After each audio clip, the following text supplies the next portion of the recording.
This generation is through. Alright, Shalom. First and foremost, giving all praises, honor, glory, respect, and blessings to Yahweh Bahasham, Yahweh Shai Bahasham Achakwadash. Salutations to the Lord's elect on the four corners of the earth, pushing his truth and sincerity while patiently waiting for Yahweh Shai's return. And as always, I would like to give double honors to our apostles and elders of Great Millstone, which have taught us everything we know through the spirit and power of Yahweh Bahasham, Yahweh Shai. And I just wanted to do a quick video real quick, man. This younger generation is through, man. Okay, what I'm gonna do is I am gonna maximize, let's see, how can I'm gonna enlarge the screen here and then continue from there. Come McDonald's again!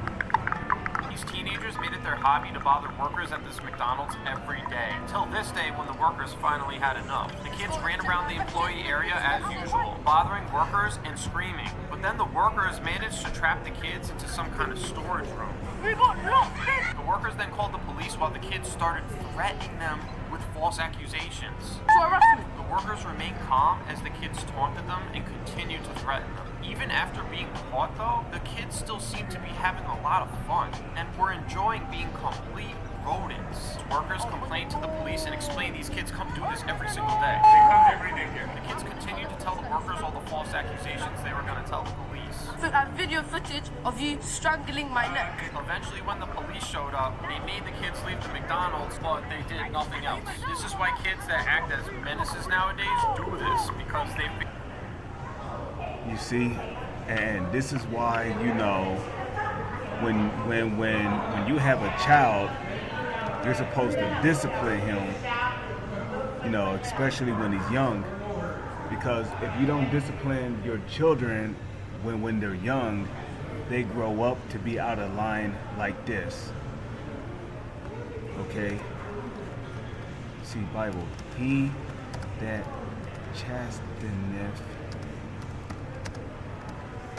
chasteneth his son, okay, he that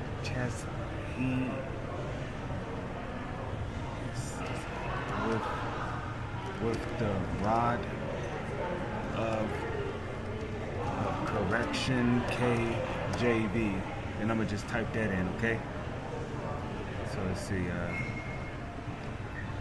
so check this out, right? Because as you may know, the Edomites, the so-called white man, the ones who run the U.S. government, had basically passed a law that makes it illegal for you to whoop your children when they start acting out of line, you know.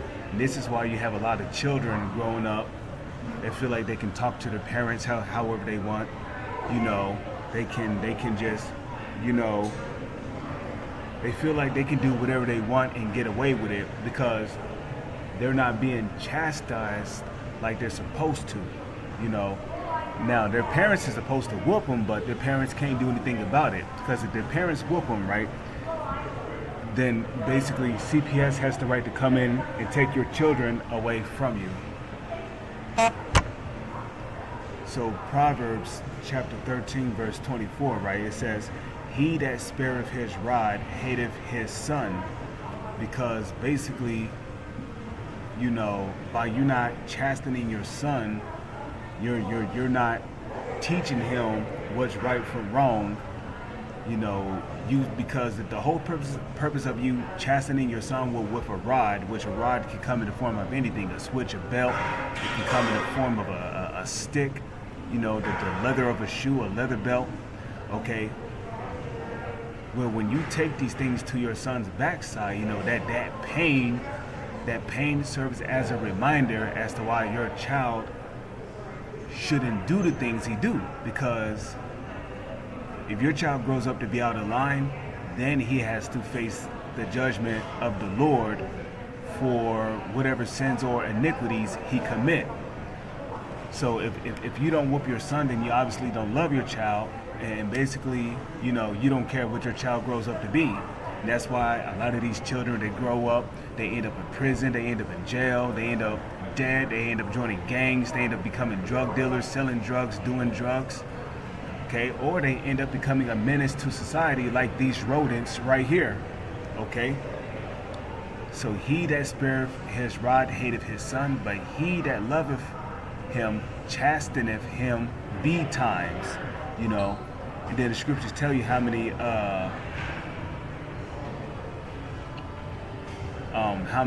how many stripes you're supposed to give your son when you whoop him, okay? Which is 40 stripes, which the number 4 is the number of mercy. Because, you know, you don't want to whoop him too much to the point to where, you know, you know, he might grow up to hate you or something, you know.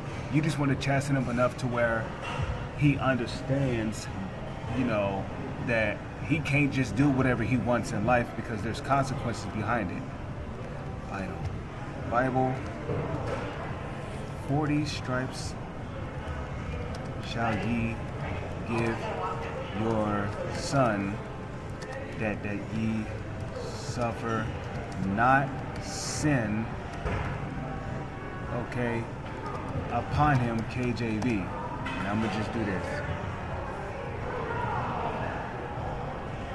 I know it's in the book of Proverbs, okay.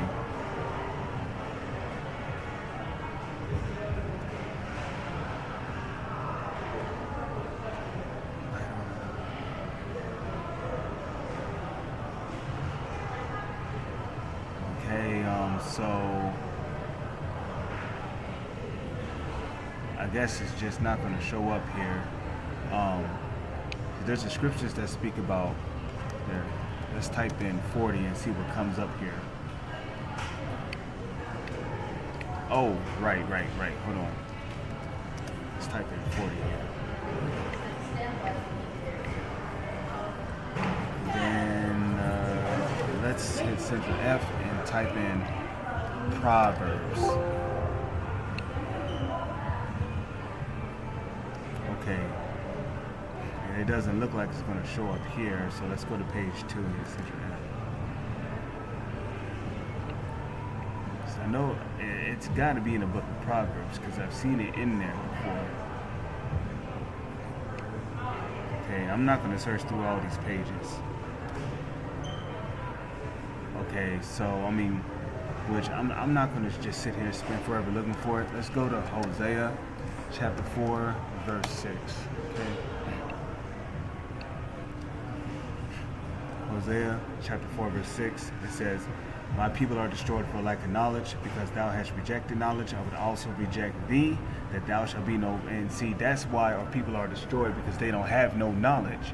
Because if our people had some form of knowledge, they would know how to deal. An Israelite man would know how to deal with his son, especially in a wicked, corrupted society such as this. You know, they would know how to deal with their son. Seeing thou hast forgotten the law of thy power, I will also forget thy children.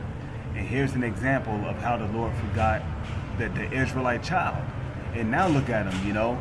He's out there being a buffoon, a menace to society, a rodent, a pest. You know, people can't eat in peace. People can't even do their jobs in peace without some badass baby kids walking into a restaurant and doing random shit for views. And the biggest punishment they got for doing this is what?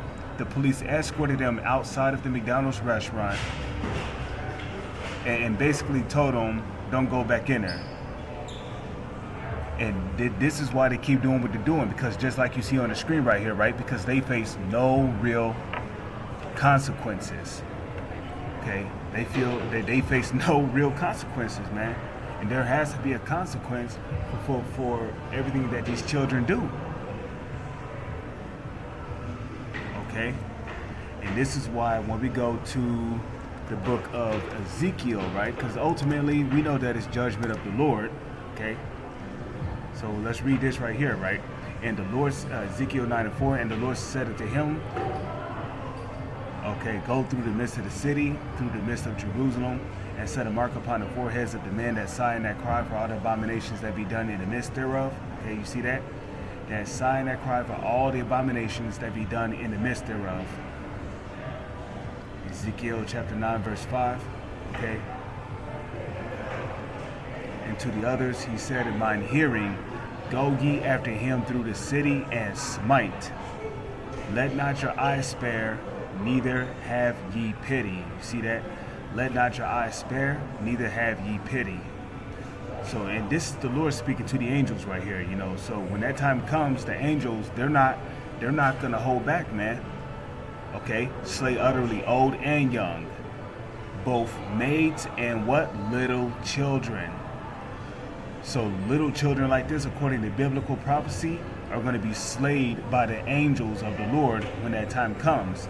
And women, and ultimately women, because the majority of these kids that are hell spawned into the earth really come from these menstruous women. Scriptures speak about how menstruous women shall bring forth monsters. Okay, and well, there you go. But come not near any man upon whom is the mark, and begin at my sanctuary. Then they begin at the ancient men which were before that house. So with that, I'm gonna say Shalom is on to the next one. Unfortunately, I can't do much because I have no internet at the house that I'm living at. So, you know, for now, this is all I can do. With that, I'm gonna say Shalom is on to the next one.